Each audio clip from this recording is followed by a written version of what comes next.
Kadang hidup terasa seperti jalan panjang yang tak kunjung terlihat ujungnya. Setiap pagi kita bangun, berjuang, dan bekerja keras. Namun tetap saja penghasilan seperti berputar di tempat. Uang datang, tapi cepat menghilang. Kita tidak malas, tidak juga bodoh. Tapi seringkali kita hanya kurang strategi, terutama strategi yang tidak membutuhkan modal besar. Di tengah dunia yang makin cepat berubah, kemampuan mencari penghasilan tambahan bukan lagi pilihan, melainkan keharusan. Tapi yang sering menjadi hambatan adalah satu hal yang selalu ditakuti banyak orang, modal. Padahal, tidak semua peluang harus dimulai dengan uang banyak. Yang lebih penting justru ide, kreativitas, dan konsistensi. Bayangkan kalau kamu bisa memperbanyak penghasilan hanya dengan modal pikiran, tenaga, dan waktu yang kamu miliki sekarang. Tidak perlu keluar uang jutaan, tidak perlu pinjam sana-sini, cukup dengan melihat peluang yang selama ini mungkin terlewatkan. Terkadang, yang kita butuhkan hanyalah sudut pandang baru dan keberanian untuk mulai dari hal kecil. Dalam video ini, kamu akan mendengar 10 cara kreatif memperbanyak penghasilan tanpa harus mengeluarkan modal besar. Bukan teori kosong, bukan janji palsu, tapi gagasan-gagasan sederhana yang bisa kamu terapkan dari sekarang, di rumah, dengan alat dan kemampuan yang sudah kamu punya. Mari kita mulai dari yang pertama. 1. Menjual jasa berdasarkan keahlian pribadi. Coba pikirkan baik-baik. Apa hal yang sering diminta orang darimu? Mungkin temanmu sering minta tolong desain undangan. Atau tetanggamu sering bertanya soal cara memperbaiki HP. Bisa jadi adikmu sering minta diajari matematika. Semua itu sebenarnya adalah modal tak terlihat yang sangat berharga. Bukan uang, tapi keterampilan. Menjual jasa berdasarkan keahlian pribadi adalah salah satu cara paling realistis untuk menambah penghasilan tanpa harus keluar uang besar. Kenapa? Karena modal utamanya adalah keahlian yang sudah kamu miliki. Entah itu kemampuan mengajar, menulis, desain grafis, memperbaiki barang, menjahit, memasak, atau bahkan sekadar menjadi pendengar yang baik. Bayangkan seorang ibu rumah tangga yang bisa memasak rendang ternak di lingkungannya. Dia tidak perlu membuka restoran besar. Dia hanya perlu membuka pesanan kecil-kecilan dari tetangga sekitar. Atau seorang mahasiswa yang jago bahasa Inggris. Dia tidak harus menyewa tempat kursus. Cukup membuka kelas online lewat Zoom atau WhatsApp. Biaya minim, tapi dampaknya bisa sangat besar. Kesalahan terbesar yang sering dilakukan banyak orang adalah menganggap keahliannya biasa saja. Padahal, keahlian yang kamu anggap biasa itu bisa jadi sangat berharga bagi orang lain. Seorang editor video mungkin merasa skillnya standar, tapi bagi orang awam, memotong video saja sudah membingungkan. Disitulah peluang muncul. Cobalah lihat dari sisi lain, internet telah membuka jalan bagi siapapun untuk menjual jasa. Banyak platform yang bisa digunakan secara gratis untuk promosi. Kamu bisa memanfaatkan media sosial untuk menawarkan jasamu, membuat akun portofolio, bahkan bergabung dengan grup-grup komunitas di Facebook yang relevan dengan keahlianmu. Tentu saja, menjual jasa bukan berarti langsung kaya dalam semalam. Tapi ini adalah salah satu langkah paling masuk akal, realistis, dan terbukti berhasil. Kamu tidak perlu stok barang, tidak perlu gudang, tidak perlu modal puluhan juta. Yang kamu perlukan hanyalah niat, konsistensi, dan sedikit keberanian untuk mengatakan, saya bisa bantu kamu dengan ini. Bayangkan kamu punya waktu kosong 2 jam setiap hari. Daripada waktu itu habis untuk scroll media sosial tanpa arah, kamu bisa menggunakannya untuk membuka jasa bimbingan belajar online. Misalnya, biaya pengajarannya bisa kamu atur sendiri. Kalau satu murid bayar Rp30.000 per sesi dan kamu punya 5 murid seminggu, kamu bisa dapat tambahan ratusan ribu setiap bulan. Jumlah yang tidak kecil jika dikumpulkan dan dikelola dengan bijak. Salah satu kunci penting adalah memulai dari lingkungan terdekat. Jangan buru-buru langsung ke pasar besar. Tawarkan jasamu ke teman, keluarga, tetangga, atau komunitas yang kamu ikuti. Minta testimoni. Buat dokumentasi kerja kamu. Perlahan-lahan, kepercayaan akan terbentuk. Dan dari kepercayaan itu, akan lahir pelanggan-pelanggan baru yang datang dari rekomendasi. Contoh nyatanya banyak. Seorang mantan karyawan yang kehilangan pekerjaan bisa mulai menjual jasa pengetikan dan editing dokumen dari rumah. Modalnya, laptop lama dan koneksi internet. Seorang pelajar SMA bisa membantu teman-temannya membuatkan slide presentasi. Seorang remaja bisa menjadi admin media sosial untuk toko online lokal. Dunia jasa tidak terbatas. Hal terpenting adalah, jangan remehkan kemampuan sendiri. Selalu ada orang yang membutuhkan jasa kamu, asal kamu bisa menunjukkannya dengan cara yang tepat. Cobalah mulai hari ini. Ambil selembar kertas atau catatan digital, tuliskan semua keahlianmu, sekecil apapun itu. Lalu pikirkan, siapa yang kira-kira membutuhkan keahlian tersebut? Disitulah jalanmu bisa dimulai. Jadi, kalau kamu bertanya, bagaimana cara saya memperbanyak penghasilan tanpa modal besar? Jawaban paling awal dan paling sederhana adalah, jual keahlianmu. Mulai dari yang kamu bisa. Fokus pada memberi solusi bagi orang lain. Karena di balik setiap solusi yang kamu tawarkan, ada nilai yang bisa kamu tukar dengan penghasilan tambahan. 2. Menjadi perantara atau makelar tanpa modal. Tidak semua orang bisa membuat produk. Tidak semua orang punya keahlian teknis. Tapi hampir semua orang punya mulut untuk berbicara dan jaringan pertemanan, sekecil apapun itu. Dan dari hal sederhana itu, sebenarnya ada peluang besar yang sering dilewatkan, menjadi perantara. Bayangkan kamu punya teman yang jualan kue buatan sendiri. Rasanya enak, tampilannya menarik, tapi dia kesulitan menjual karena tidak banyak dikenal orang. Di sisi lain, kamu punya teman lain yang hobi jajan dan sering beli camilan lewat daring. Nah, kamu berada di tengah-tengah dua pihak yang saling membutuhkan. Ketika kamu mempertemukan keduanya, dan terjadi transaksi, itulah nilai dari seorang perantara. Perantara atau makelar bukanlah pekerjaan rendahan. Justru ini adalah salah satu bentuk kecerdasan sosial dan ekonomi. Menjadi penghubung antar kebutuhan. Di pasar tradisional, peran makelar sangat penting.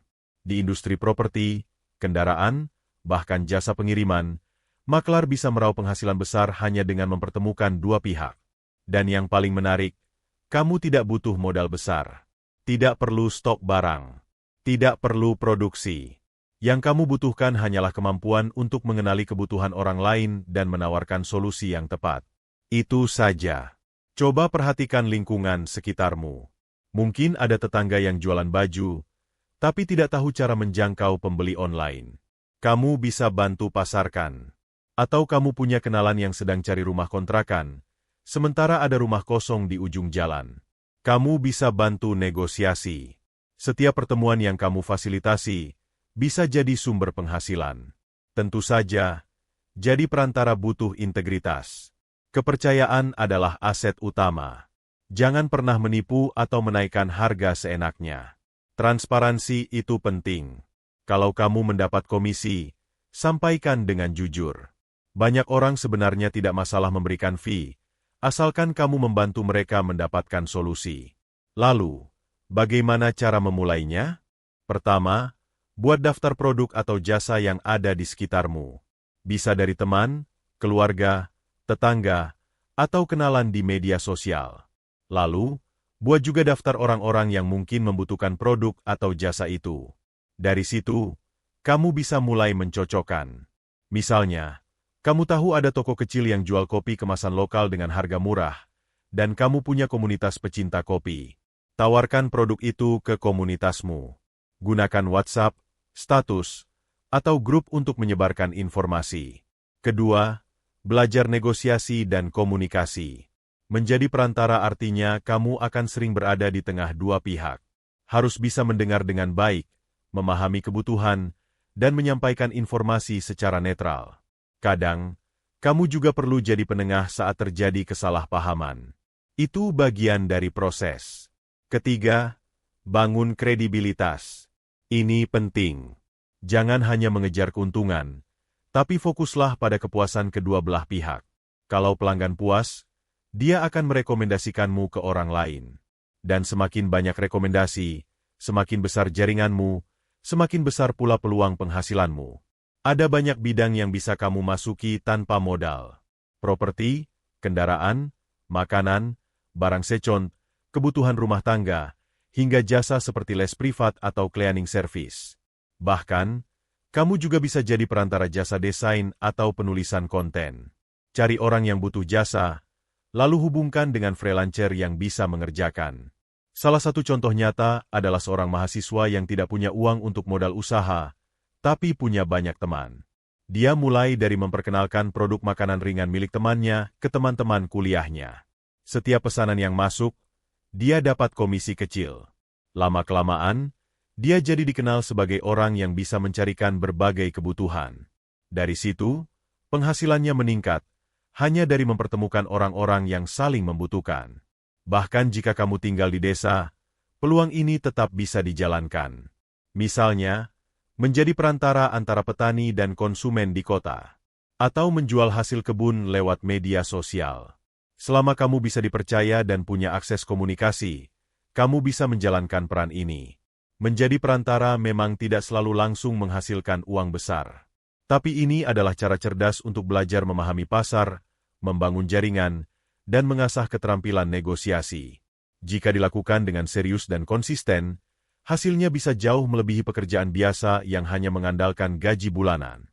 Satu hal yang harus diingat, menjadi perantara bukan sekadar soal menjual.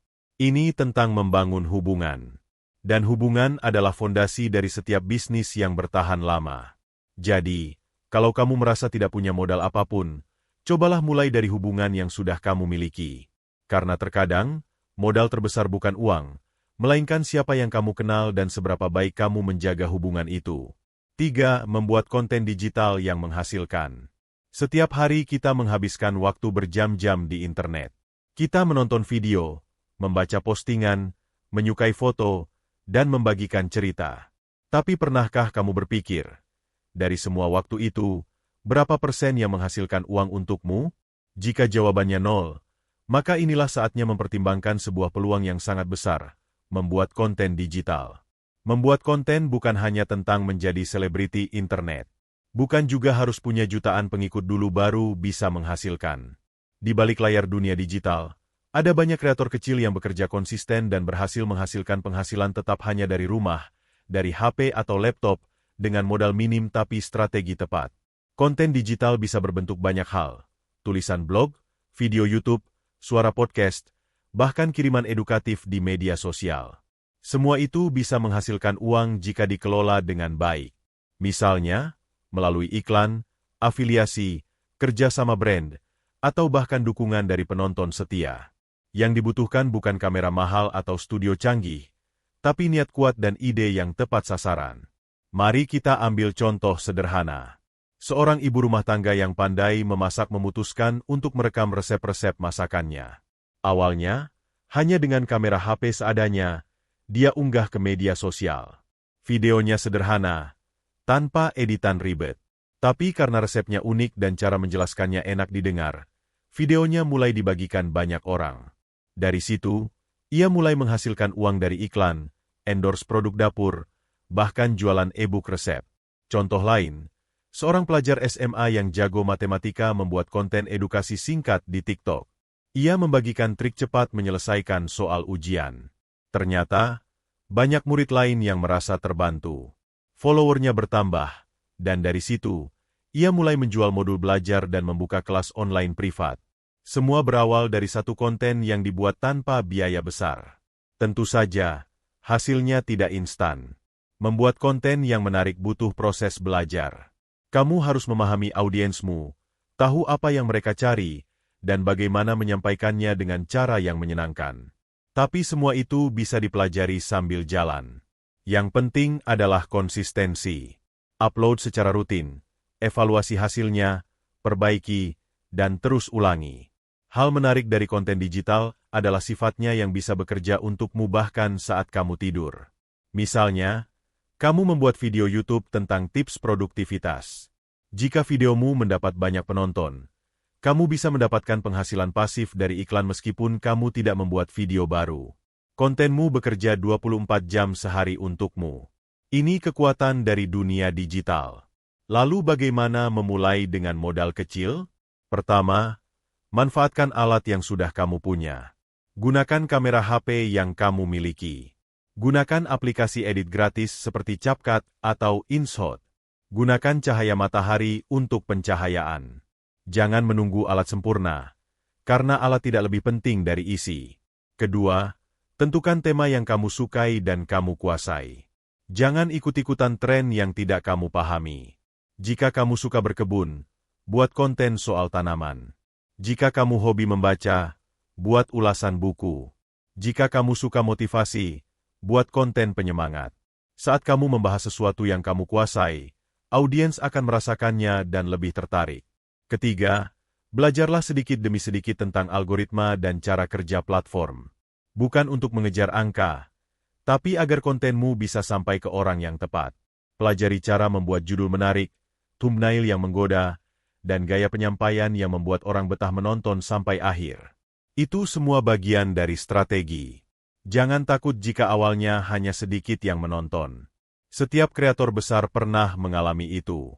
Tapi perbedaannya adalah mereka terus membuat dan memperbaiki. Jangan bandingkan dirimu dengan orang lain yang sudah lama berkarya. Bandingkan dirimu dengan dirimu sendiri 1 bulan lalu, dan pastikan ada kemajuan. Ada juga peluang lain yang sangat menjanjikan, monetisasi konten lewat afiliasi. Kamu bisa membuat konten review produk, lalu menambahkan tautan pembelian. Setiap kali ada yang membeli lewat link kamu dapat komisi. Sistem ini tidak butuh modal barang atau stok. Kamu hanya membantu menjual lewat kontenmu. Bahkan, jika kamu tidak ingin muncul di depan kamera, kamu tetap bisa berkarya. Banyak kanal YouTube sukses yang tidak menampilkan wajah pemiliknya. Mereka menggunakan narasi suara, gambar ilustrasi, atau bahkan slide presentasi. Yang penting adalah isi kontennya bermanfaat dan disampaikan dengan cara yang menarik. Dan jika kamu suka menulis, blog bisa menjadi pilihan. Tulis artikel yang dicari orang, seperti tips, tutorial, atau opini menarik. Gunakan SEO agar mudah ditemukan di Google. Setelah blogmu punya banyak pengunjung, kamu bisa mendaftar iklan seperti Google AdSense, kerja sama sponsor, atau menjual produk digital. Intinya, dunia digital memberi kesempatan besar untuk siapa saja yang mau mencoba.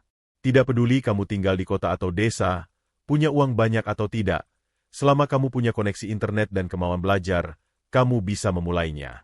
Kreator digital bukan hanya tentang popularitas, tapi tentang keberanian untuk berbagi dan konsistensi untuk terus berkembang. Jika kamu merasa hidupmu biasa-biasa saja, justru itu bisa jadi kekuatan. Karena orang lebih suka konten yang nyata, jujur, dan terasa dekat. Maka mulailah dari dirimu sendiri.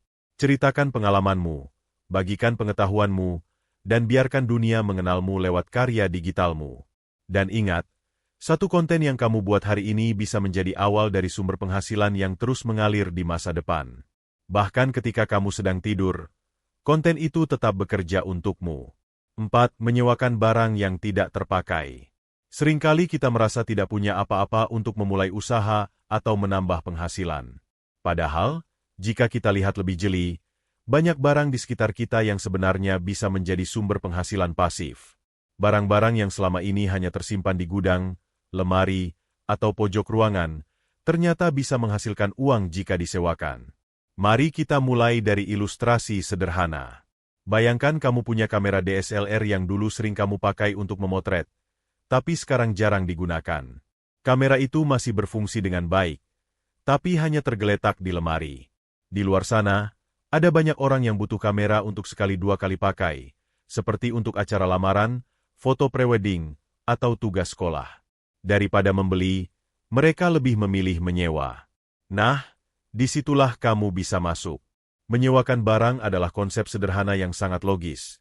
Kamu tidak perlu menjual barangmu, tidak perlu kehilangan aset, tapi kamu tetap bisa mendapatkan penghasilan dari barang itu. Dan yang paling menarik, ini bisa kamu lakukan tanpa modal tambahan, karena barangnya sudah kamu miliki. Contoh lainnya, sepeda. Mungkin kamu punya sepeda lipat yang sudah tidak dipakai karena sekarang lebih sering naik motor. Daripada dibiarkan berdebu, kamu bisa menyewakannya pada anak-anak tetangga, mahasiswa, atau wisatawan lokal. Bahkan jika sewanya hanya Rp20.000 per hari, bayangkan jika disewa seminggu penuh. Lumayan bukan? Atau kamu punya alat-alat tukang seperti bor listrik, gergaji mesin, atau tangga tinggi. Banyak orang hanya butuh alat itu sekali saja untuk membetulkan sesuatu di rumah. Mereka tidak mau beli, karena tidak akan digunakan lagi setelahnya. Nah, disitulah kamu punya nilai. Alatmu bisa menghasilkan uang hanya dengan disewakan selama beberapa jam atau hari. Mungkin kamu punya tenda camping, kompor portabel, atau perlengkapan outdoor lainnya. Di era sekarang, tren mendaki, piknik, dan kegiatan alam semakin meningkat. Banyak orang ingin mencoba tapi enggan membeli perlengkapan karena mahal. Jika kamu punya perlengkapannya, maka itu adalah peluang yang bisa kamu manfaatkan. Tentu saja, menyewakan barang butuh strategi. Pertama-tama, kamu harus menginventaris barang-barang yang kamu miliki. Ambil waktu sejenak, buka lemari, lihat gudang, periksa ruang bawah tempat tidur. Pasti ada beberapa barang yang masih layak pakai tapi jarang digunakan. Setelah itu, buat daftar barang tersebut dan tentukan harga sewanya. Jangan terlalu mahal, tapi juga jangan terlalu murah. Lihat harga pasar, atau cari referensi dari penyewa lain di sekitar kamu. Kalau bingung, kamu bisa mulai dengan harga terjangkau untuk menarik penyewa pertama dan perlahan naikkan ketika permintaan meningkat. Kedua, buat sistem peminjaman yang jelas. Catat tanggal peminjaman, buat surat perjanjian sederhana, dan minta identitas penyewa. Hal ini penting untuk mencegah kerusakan atau kehilangan. Jika perlu, minta uang jaminan, terutama untuk barang yang bernilai tinggi. Ketiga, manfaatkan media sosial atau grup komunitas lokal untuk promosi. Banyak grup di Facebook, WhatsApp, dan Telegram yang berisi orang-orang satu daerah. Kamu bisa pasang info singkat tentang barang yang disewakan lengkap dengan foto, harga, dan kontak. Jangan lupa juga update status WhatsApp atau Instagram Story untuk menarik perhatian teman-temanmu sendiri. Ada pula platform daring yang memang fokus pada penyewaan barang, meskipun tidak semua daerah memiliki akses yang sama. Namun jika belum tersedia di tempatmu, memulai secara manual tetap bisa sangat efektif, terutama kalau kamu fokus pada lingkungan sekitar atau komunitas lokal. Hal penting lainnya adalah menjaga barang sewaan tetap dalam kondisi baik. Jangan asal menyewakan tanpa memeriksa. Setelah disewa, bersihkan, periksa kerusakan, dan pastikan barang kembali dalam kondisi layak. Ini akan membangun reputasimu sebagai penyedia sewaan yang terpercaya, dan orang tidak akan ragu menyewa lagi. Dan perlu diingat, bisnis penyewaan itu fleksibel. Kamu bisa menyewakan hanya saat waktu-waktu tertentu, atau buat sistem booking untuk mengatur jadwal. Kamu juga bisa menambah layanan antar jemput barang jika lokasimu strategis. Ini akan menjadi nilai tambah dan bisa menambah biaya sewa. Jika kamu punya ruang kosong, seperti kamar tidak terpakai, halaman, atau bahkan garasi, itu pun bisa disewakan. Ada orang yang butuh tempat penyimpanan sementara, ruang kerja, atau bahkan tempat syuting konten. Kreativitas dalam memanfaatkan apa yang kamu punya adalah kunci dalam strategi ini. Yang sering terjadi adalah orang merasa barang miliknya terlalu biasa untuk disewakan. Tapi kenyataannya, barang yang kamu anggap biasa bisa jadi sangat dibutuhkan orang lain. Bahkan mainan anak-anak, kostum tradisional, atau dekorasi pesta bisa menjadi sumber penghasilan jika disewakan dengan baik. Bayangkan, jika kamu punya 5 barang yang masing-masing bisa disewakan 2 kali dalam sebulan dengan harga Rp50.000 per sewa. Itu artinya kamu bisa mendapatkan Rp500.000 hanya dari barang yang tadinya hanya diam di rumah. Dan jika jumlah barangmu lebih banyak, potensi keuntungannya tentu lebih besar. Jadi, daripada terus-menerus merasa butuh modal untuk mulai usaha, kenapa tidak mulai dari apa yang kamu punya sekarang? Karena pada akhirnya, kekayaan itu bukan tentang berapa banyak yang kamu miliki, tapi tentang bagaimana kamu menggunakan apa yang sudah ada padamu dengan cara yang cerdas. 5. Menulis dan menjual produk digital. Bayangkan suatu hari kamu bangun tidur, membuka ponsel, dan mendapati notifikasi. Seseorang baru saja membeli produk digital yang kamu buat minggu lalu. Tidak perlu keluar rumah, tidak perlu kirim barang fisik, tidak ada ongkos kirim, dan tidak ada batas stok. Uang masuk, dan produkmu tetap bisa dijual lagi dan lagi. Inilah kekuatan dari produk digital. Produk digital adalah sesuatu yang kamu buat sekali, tapi bisa dijual berkali-kali tanpa harus diproduksi ulang. Bentuknya bisa bermacam-macam: e-book, template, modul pembelajaran, desain grafis, file audio, preset foto, video tutorial, bahkan catatan belajar. Selama ada nilai di dalamnya, selama orang merasa itu membantu hidup mereka, produk itu punya peluang untuk laku. Dan yang paling menarik, membuat produk digital tidak membutuhkan modal besar. Kamu hanya perlu waktu, pengetahuan, dan kreativitas. Tidak perlu pabrik, tidak perlu gudang, tidak perlu pengemasan. Yang kamu perlukan hanyalah ide yang tepat dan cara penyampaian yang rapi.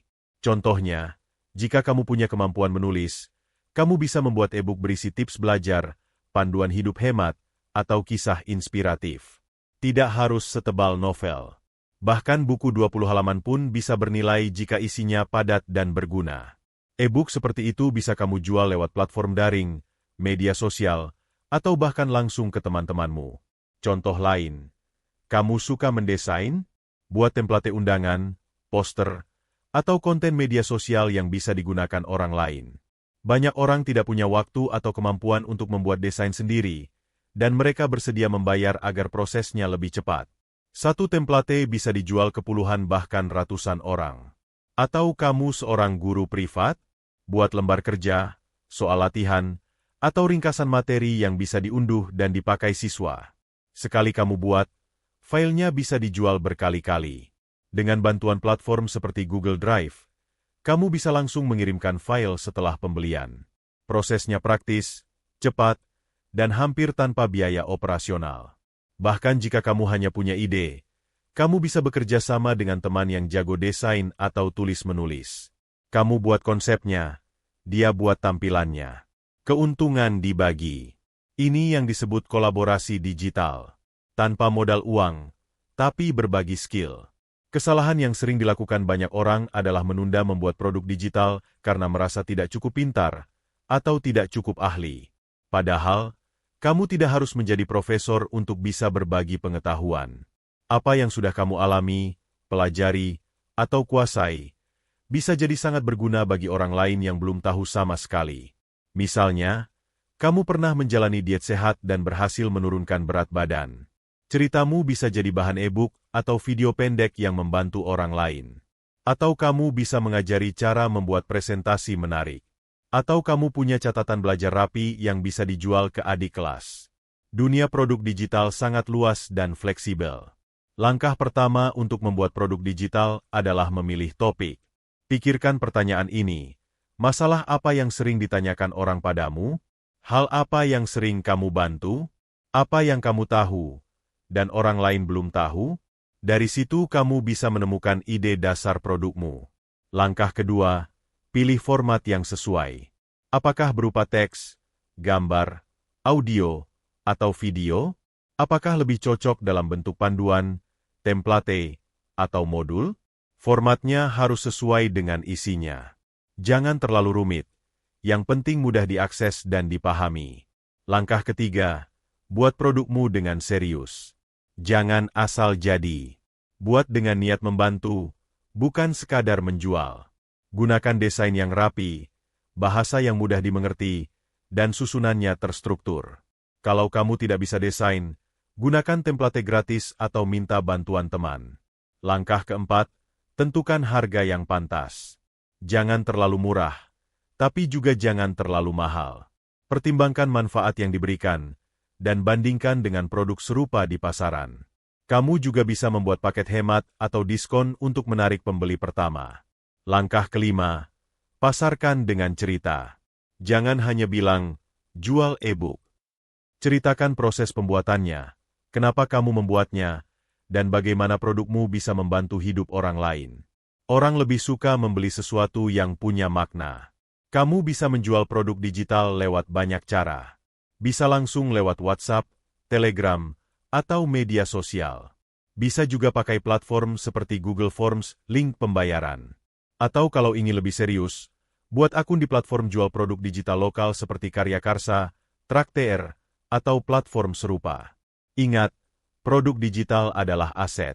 Semakin lama kamu membuat dan mengumpulkannya, semakin banyak pilihan yang bisa kamu tawarkan. Dan setiap produk itu bisa terus mendatangkan penghasilan bahkan bertahun-tahun ke depan, selama masih relevan dan dibutuhkan. Bayangkan kamu punya 5 e-book, masing-masing terjual 10 kali sebulan dengan harga Rp20.000. Itu artinya Rp1 juta per bulan hanya dari file yang kamu buat sekali dan tidak pernah kadaluarsa.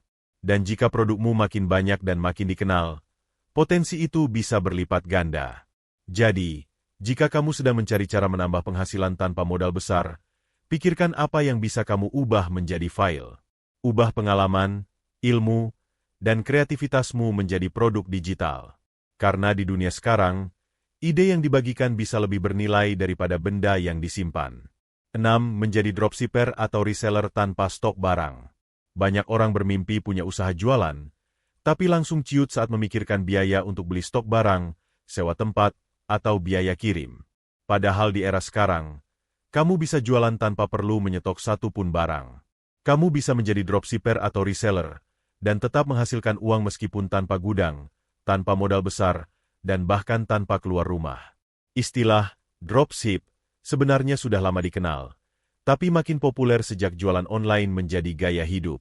Intinya sederhana, kamu menjual barang milik orang lain, tapi atas nama tokomu sendiri. Ketika ada yang membeli, kamu teruskan pesanan itu ke supplier, dan mereka yang mengurus pengiriman langsung ke pelangganmu. Kamu hanya bertugas sebagai perantara, tapi dengan tampilan seolah-olah kamu adalah penjual utamanya. Bayangkan seperti kamu membuka toko, tapi semua barangnya milik toko grosir di kota lain. Kamu hanya memajang foto produk, mempromosikannya di media sosial, dan jika ada yang beli, kamu cukup memesan ke grosir itu dan mereka yang mengirimkan. Kamu tidak repot stok, tidak bingung kemasan, dan tidak keluar uang di awal. Contoh nyata, kamu melihat ada supplier baju anak-anak di kota besar yang menjual baju lucu dengan harga murah. Kamu mengambil foto-foto produknya, lalu memposting ulang di media sosialmu, lengkap dengan caption menarik dan harga jualmu sendiri. Ketika ada pembeli, kamu tinggal hubungi supplier, bayar harga dasarnya, lalu kirim ke pembeli dengan data mereka. Selisih harganya adalah keuntunganmu. Sementara itu, sistem reseller sedikit berbeda. Biasanya kamu perlu membeli produk di awal, tapi tidak harus banyak. Misalnya, kamu ambil paket hemat 5 atau 10 barang dengan harga grosir. Kamu simpan di rumah dan kirim sendiri jika ada pesanan. Ini cocok bagi yang ingin punya sedikit kontrol atas stok dan pengiriman, tapi tetap dengan modal kecil. Keuntungan menjadi dropshipper adalah kamu bisa menjual banyak jenis produk sekaligus. Karena tidak perlu stok, kamu bebas mencoba berbagai produk, baju, tas, alat rumah tangga, mainan, skincare, bahkan makanan kering. Kamu bisa fokus ke pemasaran dan pelayanan pelanggan tanpa repot mengurus logistik. Namun, tentu saja tetap ada tantangan. Karena kamu tidak memegang barangnya langsung, kamu harus sangat teliti memilih supplier. Jangan asal ambil produk. Pastikan supplier terpercaya, cepat kirim, dan barangnya sesuai deskripsi. Sebab kalau pelanggan kecewa, mereka tidak akan menyalahkan supplier, tapi kamu sebagai penjual. Karena itu, bangun komunikasi baik dengan supplier. Tanya ketersediaan barang secara rutin, minta foto asli produk, dan pastikan mereka mengemas barang dengan rapi. Sebaiknya kamu juga pernah mencoba beli produk mereka sebagai pembeli, agar tahu kualitasnya langsung. Untuk memulai, kamu bisa mencari supplier di platform marketplace seperti Tokopedia, Shopee, atau WhatsApp bisnis lokal. Banyak seller besar yang membuka sistem dropship dan reseller. Bahkan ada yang menyediakan katalog, foto, dan video siap pakai untuk membantumu promosi. Selain itu, kamu juga bisa gabung di grup reseller, komunitas bisnis, atau forum jualan. Di sana sering dibagikan info supplier terpercaya, tips promosi, dan bahkan peluang kerjasama. Jangan takut bertanya, karena dari pertanyaan kecil bisa muncul peluang besar. Strategi promosi dropship juga penting. Jangan hanya unggah foto produk, tapi ceritakan manfaatnya. Gunakan testimoni, video unboxing, atau bahkan simulasikan penggunaannya. Tampilkan gaya yang membangun kepercayaan. Kalau bisa, pasarkan ke lingkungan terdekat dulu, karena biasanya mereka lebih percaya. Jangan lupa juga untuk membangun merek sendiri, meskipun produknya milik orang lain. Buat nama toko yang mudah diingat, logo sederhana, dan gaya komunikasi yang konsisten. Ini akan membedakanmu dari ratusan dropshipper lain yang menjual produk sama. Dan satu hal yang sering dilupakan, layani pelanggan dengan baik. Cepat balas pesan, bantu mereka saat ada masalah, dan jaga nada bicaramu tetap ramah. Banyak pelanggan setia bukan karena produknya luar biasa, tapi karena pelayanannya menyenangkan. Kamu bisa jadi penjual favorit meski produknya sama dengan toko lain. Banyak orang yang sukses memulai usaha dari dropship. Bahkan ada yang akhirnya punya merek sendiri, karena awalnya iseng jualan produk orang lain. Mereka belajar dari proses dropship, bagaimana menarik pelanggan, mengelola pesanan, dan menghadapi komplain. Semua itu menjadi bekal saat mereka naik level ke usaha yang lebih mandiri. Dan lagi-lagi, ini semua bisa dimulai tanpa modal besar. Yang kamu butuhkan hanya ponsel, koneksi internet, dan kemauan belajar. Mulai dari kecil. Satu produk dulu, satu pelanggan dulu. Lalu dari situ kamu belajar dan berkembang. Jika kamu konsisten dan sabar, dropship bukan hanya bisa menjadi tambahan penghasilan, tapi bisa menjadi jalan menuju usaha penuh milikmu sendiri di masa depan. 7. Menawarkan layanan titip beli, just tip, secara online. Pernahkah kamu bepergian ke kota lain, dan ada teman yang menitip beli sesuatu? Atau kamu sedang ke mall besar, lalu ada saudara yang minta dibelikan barang yang tidak ada di daerahnya? Nah, dari situ sebenarnya ada peluang penghasilan yang sering terlewatkan, jasa titip beli, atau lebih dikenal dengan istilah just tip. Just tip adalah layanan sederhana. Kamu membelikan barang untuk orang lain, lalu mengirimkannya dengan tambahan biaya jasa. Ini bukan ide baru, tapi dengan meningkatnya kebutuhan akan barang-barang unik, produk lokal, atau produk diskon, jasa ini menjadi semakin diminati, apalagi di era digital di mana segalanya bisa dipromosikan lewat media sosial. Dan menariknya, kamu tidak perlu modal besar. Bahkan kamu bisa memulai tanpa modal sama sekali. Karena sistem just tip pada umumnya dilakukan berdasarkan pesanan. Artinya, kamu hanya membeli barang jika ada yang memesan. Tidak ada risiko rugi karena stok tidak laku. Tidak ada kerugian karena barang menumpuk di rumah. Ini membuat just tip menjadi salah satu cara cerdas menambah penghasilan tanpa tekanan besar. Coba bayangkan begini, kamu tinggal di kota yang punya banyak pusat perbelanjaan besar atau akses ke barang-barang impor.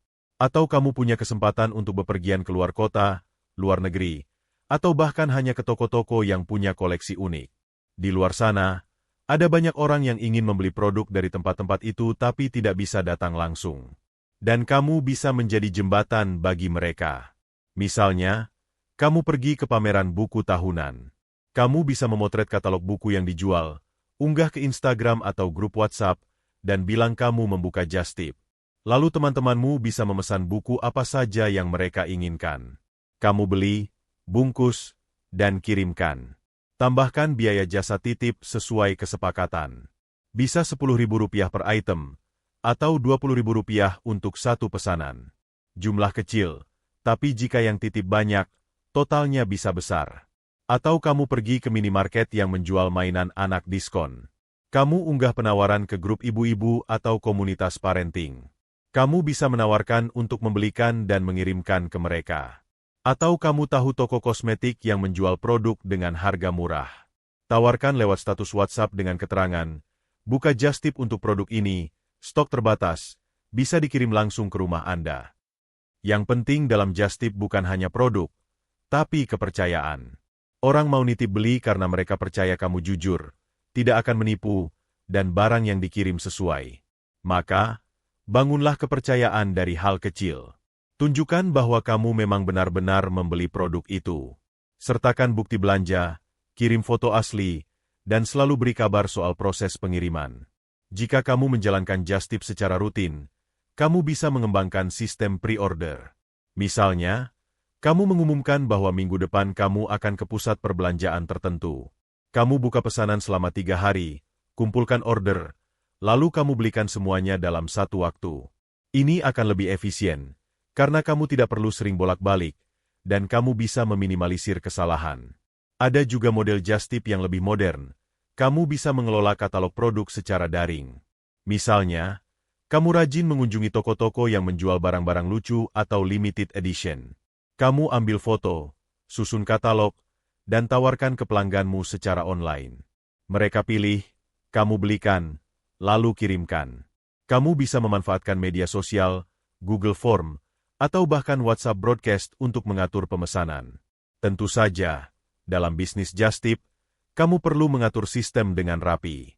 Pastikan harga, biaya jasa, dan ongkir disampaikan dengan jelas. Jangan membuat pelanggan bingung. Sebisa mungkin, tuliskan deskripsi lengkap, estimasi waktu kirim, dan ketentuan jika barang tidak tersedia. Jika kamu transparan, orang akan lebih nyaman memesan. Salah satu kunci sukses dalam Just Tip adalah kejelian melihat tren. Apa barang yang sedang viral? Apa produk yang susah ditemukan di daerah lain? Apa kebutuhan musiman yang muncul?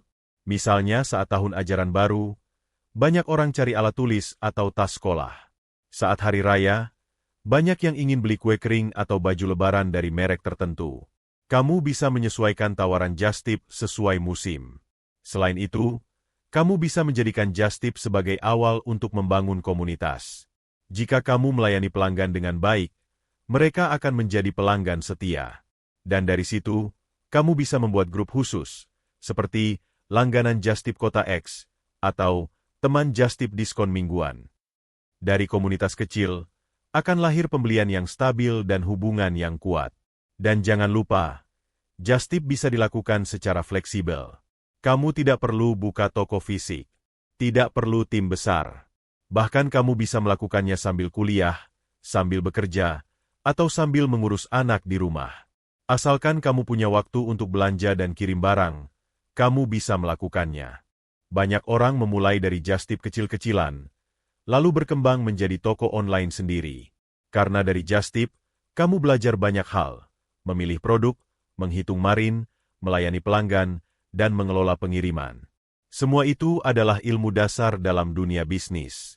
Jadi, jika kamu sering bepergian, atau tinggal di daerah yang punya akses produk menarik, manfaatkan itu. Jangan hanya jadi pembeli. Jadilah jembatan antara kebutuhan orang dan kesempatan yang kamu miliki. Karena disitulah nilai tambahmu berada. 8. Menjadi penulis lepas atau penerjemah. Di balik setiap artikel yang kamu baca, setiap buku yang kamu nikmati, dan bahkan setiap teks iklan yang kamu lihat, ada seseorang yang menuliskannya.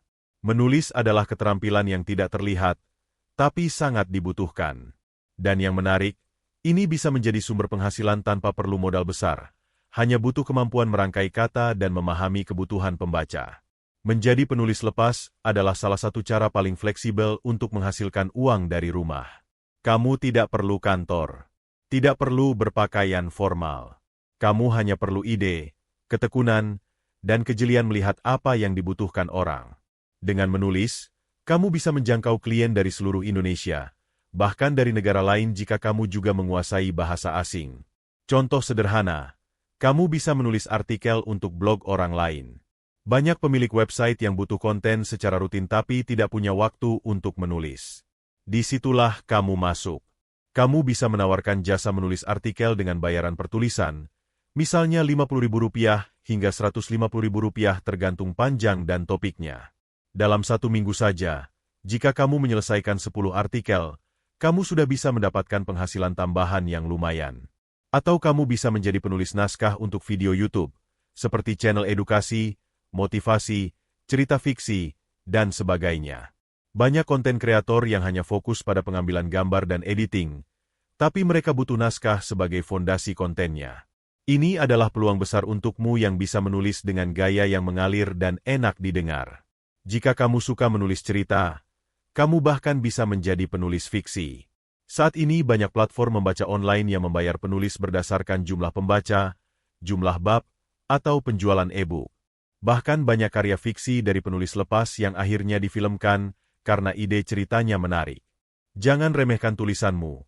Kalau kamu bisa membuat orang terhubung dengan cerita yang kamu buat, kamu punya potensi besar. Dan jika kamu menguasai 2 bahasa, misalnya bahasa Indonesia dan bahasa Inggris, kamu bisa menjadi penerjemah lepas. Banyak dokumen, artikel, bahkan skrip video yang butuh diterjemahkan dengan tepat. Jasa penerjemahan ini bisa dibayar per kata atau per halaman, dan harganya bervariasi tergantung tingkat kesulitan. Menjadi penerjemah atau penulis tidak membutuhkan ijazah tertentu. Yang dibutuhkan adalah hasil kerja yang baik dan kemampuan untuk memahami maksud orang lain. Bahkan jika kamu masih pemula, kamu bisa belajar secara mandiri lewat internet. Banyak sekali panduan, kursus gratis, atau komunitas penulis yang bisa kamu ikuti. Langkah pertama adalah membangun portofolio. Ini sangat penting. Kamu tidak bisa hanya berkata, "Saya bisa menulis." Kamu harus menunjukkan contoh tulisanmu. Kamu bisa menulis artikel latihan, membuat blog pribadi, atau menulis di platform seperti Medium, Kompasiana, atau platform komunitas lainnya. Dari situ, calon klien bisa melihat gaya dan kualitas tulisanmu. Langkah kedua, carilah klien atau pekerjaan menulis secara aktif. Kamu bisa mulai dari menawarkan ke teman-teman, membuka jasa di grup Facebook, mencari proyek di situs freelance lokal, atau bergabung dalam komunitas penulis daring. Jangan berharap klien langsung datang. Kamu harus menjemput mereka dengan percaya diri. Langkah ketiga, tingkatkan kemampuanmu secara bertahap. Teruslah membaca tulisan orang lain, pelajari struktur tulisan yang bagus, dan jangan takut menerima kritik. Dunia tulis-menulis adalah dunia yang terus berkembang. Semakin sering kamu menulis, semakin tajam instingmu, dan semakin luas gaya menulismu. Satu hal yang sering menjadi kendala adalah rasa tidak percaya diri. Banyak orang merasa tulisannya tidak cukup bagus. Tapi ingatlah, tulisan yang sempurna tidak datang dari orang yang takut mencoba. Semua penulis hebat dulunya juga menulis dengan banyak kesalahan. Bedanya, mereka terus menulis dan belajar. Kelebihan lain menjadi penulis atau penerjemah adalah fleksibilitas waktu. Kamu bisa menyesuaikan pekerjaan dengan jadwal harianmu. Pagi kamu bisa mengurus rumah, siang menulis satu artikel, malam mengerjakan revisi. Penghasilan yang kamu dapat juga bisa bertambah seiring dengan bertambahnya jam terbang dan klien tetap. Dan jika kamu sudah mahir, kamu bisa naik level, membuat kursus menulis, membuka jasa proofreading, atau menjadi editor. Kamu bisa bekerja sama dengan penerbit, agensi konten, atau channel YouTube besar. Semua itu bisa kamu capai hanya dari keterampilan menulis yang diasah secara konsisten. Bahkan, di era digital ini, kemampuan menulis menjadi lebih penting dari sebelumnya. Semua bisnis butuh tulisan, untuk deskripsi produk, untuk website, untuk media sosial, bahkan untuk membalas email pelanggan. Kalau kamu bisa menulis dengan gaya yang jelas, menarik, dan menggugah emosi, kamu akan selalu dibutuhkan. Jadi, jika kamu punya minat di dunia kata-kata, jangan sia-siakan. Jadikan itu sumber kekuatanmu. Tulis sesuatu setiap hari, walau hanya satu paragraf. Bangun kebiasaan, bangun reputasi. Karena dalam dunia penulis lepas, nama baik dan hasil kerja adalah aset utamamu. Dan ingat, tulisanmu bisa menjangkau tempat yang belum pernah kamu kunjungi, menginspirasi orang yang belum pernah kamu temui, dan menghasilkan uang bahkan saat kamu tidur. Itulah kekuatan dari menulis, kekuatan yang bisa kamu mulai dari sekarang, tanpa harus menunggu siapapun. 9. Mengadakan pelatihan atau kursus online. Di tengah derasnya arus digital, belajar tidak lagi harus dilakukan di ruang kelas konvensional. Bayangkan, pada suatu sore yang tenang, kamu duduk di rumah sambil menikmati secangkir teh hangat dan membuka laptop. Di layar itu, terpampang sebuah kelas online yang kamu ikuti dengan penuh antusiasme. Sekarang, bayangkan sebaliknya. Kamu yang berada di balik layar, mengajar dan berbagi pengetahuan yang sudah kamu kuasai kepada orang-orang yang haus akan ilmu. Dari situ, tanpa harus menyiapkan ruang fisik atau alat peraga yang mahal, penghasilan mulai mengalir. Pelatihan atau kursus online adalah salah satu cara kreatif untuk memanfaatkan pengetahuan dan pengalaman yang kamu miliki, sekaligus memberi manfaat bagi orang lain.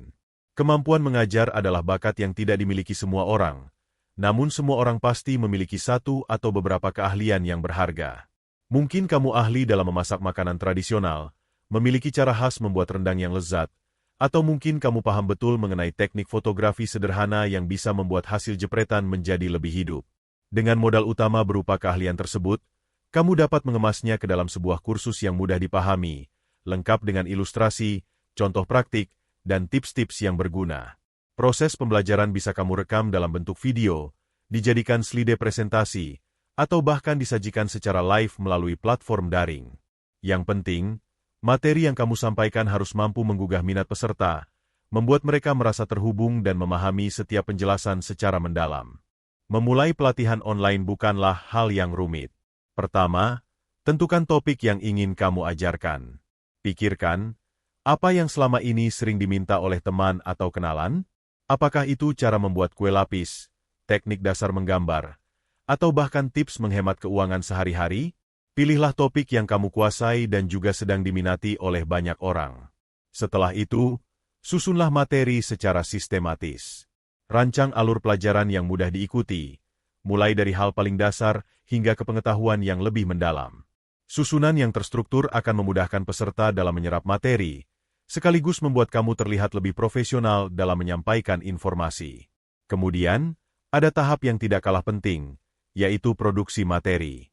Disinilah peran kreativitas sangat dibutuhkan. Kamu bisa memulai dengan merekam video secara sederhana menggunakan kamera ponsel atau laptop.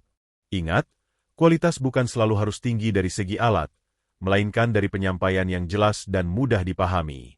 Misalnya, saat mengajarkan cara membuat masakan, kamu bisa memberikan contoh langkah demi langkah, tunjukkan bahan-bahan yang digunakan, hingga memperlihatkan hasil akhir dengan cara yang menarik. Jangan lupa untuk memberikan tips praktis yang mungkin belum banyak orang ketahui, seperti cara memilih bahan dengan tepat atau trik rahasia yang membuat rasa masakan menjadi lebih istimewa. Semakin detail dan mendalam penjelasan yang kamu berikan, semakin banyak manfaat yang dirasakan oleh peserta. Setelah materi siap, langkah selanjutnya adalah memilih platform yang tepat untuk menyelenggarakan kursus tersebut. Ada banyak platform daring yang dapat kamu manfaatkan, mulai dari media sosial, grup WhatsApp, hingga platform khusus kursus online yang bisa diakses secara luas oleh masyarakat. Gunakan juga fitur live streaming jika kamu ingin berinteraksi langsung dengan peserta. Interaksi ini sangat penting karena membuat suasana belajar menjadi lebih menyenangkan dan dinamis. Peserta bisa bertanya secara langsung, sehingga kamu bisa memberikan penjelasan tambahan yang mungkin lebih mendetail sesuai kebutuhan mereka. Interaksi semacam ini tidak hanya meningkatkan kualitas pembelajaran, tetapi juga membangun hubungan yang erat antara pengajar dan peserta. Tidak kalah penting adalah cara kamu memasarkan kursus tersebut. Sebuah kursus yang bagus tidak akan laku jika tidak diketahui oleh banyak orang. Manfaatkan kekuatan media sosial untuk memperkenalkan kursusmu. Buatlah teaser video atau cuplikan materi yang menarik sebagai pemikat, kemudian bagikan di Instagram, Facebook, dan Twitter. Kamu juga bisa meminta testimoni dari peserta pertama yang sudah merasakan manfaat dari kursusmu. Testimoni tersebut akan menjadi modal berharga untuk meyakinkan calon peserta lain bahwa materi yang kamu sajikan memang benar-benar berguna dan berkualitas. Jangan lupa untuk selalu mengedepankan kejujuran dan transparansi. Sampaikan dengan jelas apa saja yang akan mereka pelajari, dan berikan gambaran tentang manfaat yang akan diperoleh setelah mengikuti kursusmu. Dalam menjalankan kursus online, konsistensi adalah kunci utama. Jangan berharap hasil langsung datang dalam semalam. Seperti halnya proses belajar, membangun reputasi sebagai pengajar membutuhkan waktu dan dedikasi. Teruslah menyempurnakan materi, belajar dari umpan balik peserta, dan selalu mencari cara agar penyampaianmu semakin menarik. Mungkin pada awalnya jumlah peserta tidak terlalu banyak, namun seiring waktu dan peningkatan kualitas, pasti banyak orang yang akan merekomendasikan kursusmu ke teman dan kerabat mereka. Sebuah komunitas kecil yang dibangun dari kursus online bisa berkembang menjadi wadah pembelajaran yang lebih besar. Bahkan kamu bisa mengadakan pertemuan virtual rutin untuk berbagi ilmu dan pengalaman. Ada kisah menarik tentang seorang ibu rumah tangga yang mulai membuka kelas memasak secara online. Awalnya, kelasnya hanya diikuti oleh tetangga sekitar. Namun, karena cara mengajarnya yang ramah dan penjelasan yang mudah dipahami, lambat laun kelas tersebut semakin dikenal.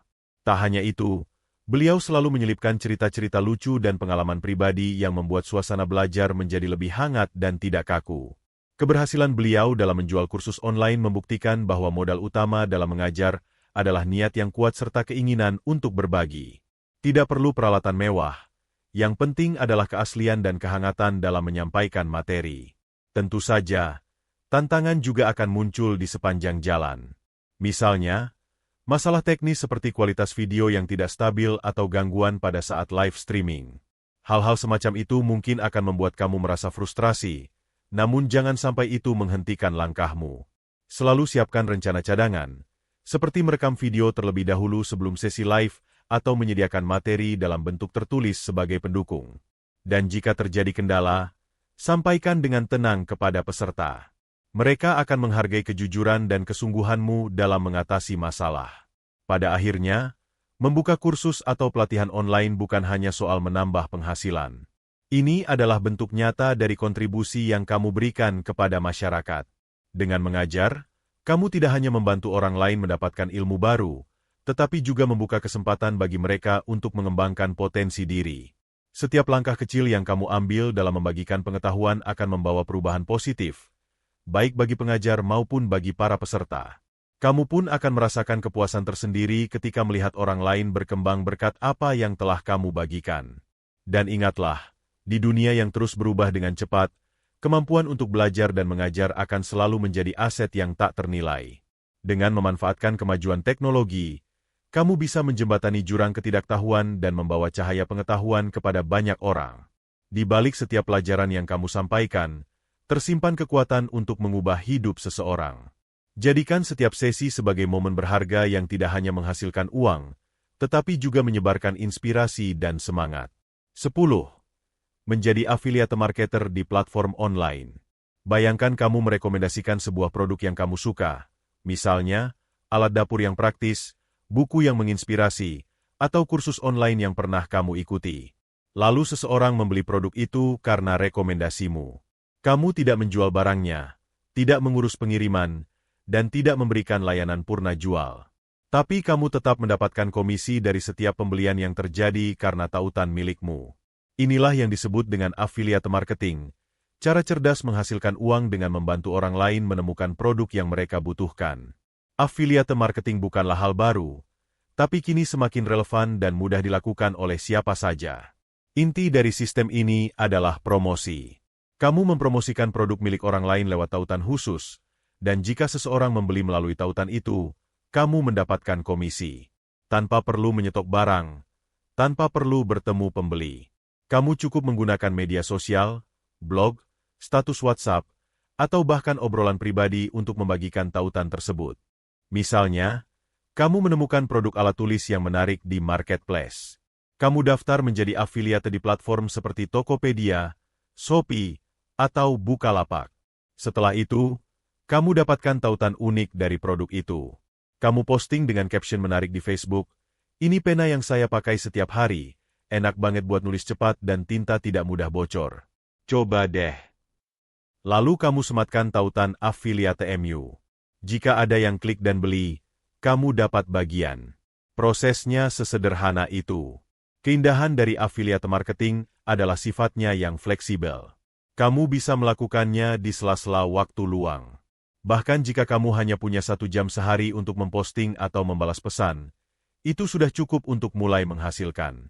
Tidak perlu tim, tidak perlu kantor, tidak perlu produksi. Yang kamu butuhkan hanyalah kemampuan untuk bercerita dan membangun kepercayaan. Tentu saja, affiliate marketing bukan sekadar asal menyebar tautan. Yang paling penting adalah membangun hubungan dengan audiens. Orang lebih suka membeli dari rekomendasi yang jujur dan terbukti. Maka, saat kamu merekomendasikan sesuatu, pastikan kamu benar-benar tahu produk itu. Lebih baik lagi jika kamu pernah menggunakannya sendiri. Ceritakan pengalamannya. Apa kelebihannya, apa kekurangannya, dan kenapa produk itu layak dicoba. Kamu bisa memilih niche atau bidang tertentu sesuai minatmu. Jika kamu suka memasak, kamu bisa menjadi afiliate produk alat dapur. Jika kamu suka membaca, kamu bisa rekomendasikan buku. Jika kamu suka teknologi, kamu bisa ulas gadget atau aplikasi.